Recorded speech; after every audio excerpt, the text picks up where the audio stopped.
WhatsApp istifadəçiləri üçün dil maneələrini aradan qaldıran yeni mesaj tərcüməsi funksiyasını təqdim edib.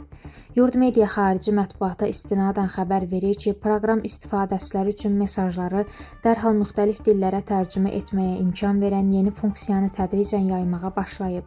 Bunun üçün mesajın üzərinə basılı saxlamalı və görünən menyudan tərcüməti seçmək lazımdır.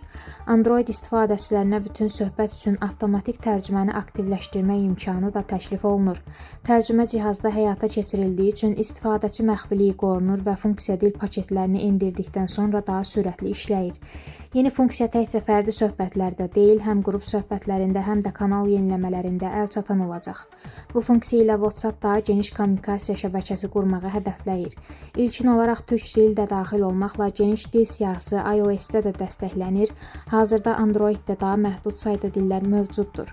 Məlumata görə funksiyaya tezliklə daha çox dil əlavə ediləcək.